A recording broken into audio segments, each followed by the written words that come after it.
महाराष्ट्र के पुणे में Tata consultancy services के एक 48 साल के आईटी इंजीनियर की आत्महत्या का मामला सामने आया है। मृतक की पहचान अमित अभय ब्रह्मे के रूप में हुई है। पुलिस के मुताबिक उन्होंने अपने घर पर आत्महत्या कर ली और पीछे एक सुसाइड नोट छोड़ा है, जिसमें वर्कप्लेस पर मानसिक उत्पीड़न के गंभीर आरोप लगाए गए हैं। इस घटना ने आईटी सेक्टर में वर्कप्लेस के माहौल को लेकर एक बार फिर बहस छेड़ दी है। मामले में पुलिस ने बेटे की शिकायत पर एफआईआर दर्ज की है। आरोप है कि अभय पर नौकरी छोड़ने के लिए दबाव बनाया जा रहा था। इन्वेस्टिगेशन किया तो वहां पे एक सुसाइड नोट मिला।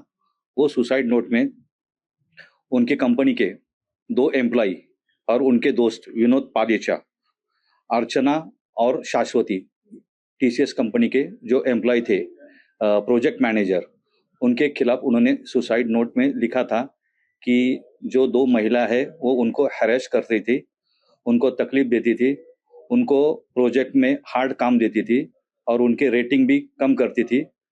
और जब उनके पिताजी और वाइफ बीमार थे तब उनको छुट्टियां भी नहीं देती थी। इस तरह से उनको हैरेस करती थी। और उनके दोस्त विनोद पालेचा, वो उनके खिलाफ कंपनी में मेल करके उनको हैरेस करते थे। चोरी और चीटिंग के बारे में उनके खिलाफ हिंजोड़ी पुलिस स्टेशन में कंप्लेंट दिया था, झूठा कंप्लेंट दिया था। इसलिए वो थोड़े से परेशान थे और उन्होंने सुसाइड नोट में लिख के दिया कि इनकी वजह से मैं ये सब आत्महत्या कर रहा हूं। इस घटना पर कंपनी टीसीएस की तरफ से भी बयान जारी किया गया। कंपनी के मेल में लिखा है कि हमारे सहयोगी अमित ब्रह्मे की दुखद मौत से हमें गहरा दुख पहुंचा है। इस मुश्किल समय में हमारी संवेदनाएं उनके परिवार और करीबियों के साथ हैं। हम अपने कर्मचारियों की भलाई को सबसे ज्यादा महत्व देते हैं और अमित के परिवार को हर जरूरी मदद दी जा रही है।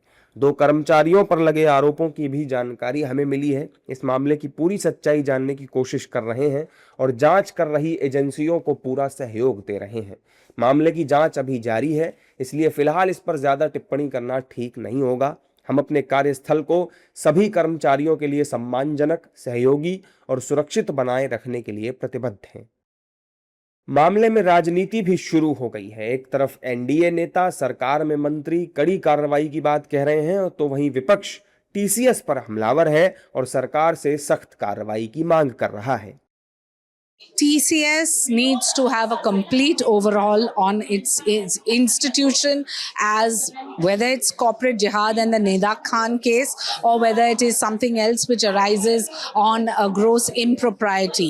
We have to maintain communal harmony in workspace and not espouse any kind of radicalization. I'm sure that the Tata Group will take cognizance of this. इतने बड़े बड़े कॉर्पोरेट हाउसेस, टीसीएस अनगिनत पैसा कमाती है यूएस में अपना सॉफ्टवेयर बेचकर, इंडिया में इतने लोगों को एम्प्लॉय कर पर बेसिक एम्प्लॉय सेफ्टी नहीं है। तो ये सवाल तो सबसे पहले टीसीएस के ऊपर उठना चाहिए कि जो नियम कानून लेबर लॉज के अंतर्गत बनाए हुए हैं, पॉश के अंतर्गत बनाए हुए हैं, आपके इंस्टीट्यूट्स में, आपकी कंपनीज में क्यों नहीं फॉलो हो रहे हैं।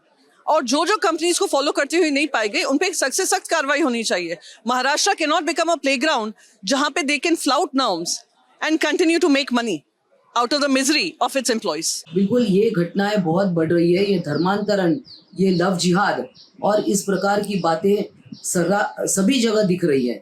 और ये सिर्फ कॉरपोरेट में दिख रही है, अलग अलग स्थापनाओं में दिख रही है। नासिक में टीसीएस जैसे एक बड़े स्थापना में हमने देखा। ये लव जिहाद और धर्मांतरण ये बहुत तेजी से चल रहा है। इसको रोकना पड़ेगा और इसके लिए बहुत बड़ी जन जागृति की मुहिम जरूरी है। बात नहीं होती। देखिए, आत्महत्या ये आखिरी ये है जब वो उनको ये महसूस होता है कि मेरी बात ही नहीं सुनी जा रही है और मुझे कोई न्याय नहीं मिल रहा है, तब जाके कोई आत्महत्या की बात करता है। तो ये सरकार के लिए बड़ी शर्म की बात है कि ये मेरे पुणे में हो रहा है, ये मेरे महाराष्ट्र में हो रहा है और खुद सीएम जो है वो होम मिनिस्टर।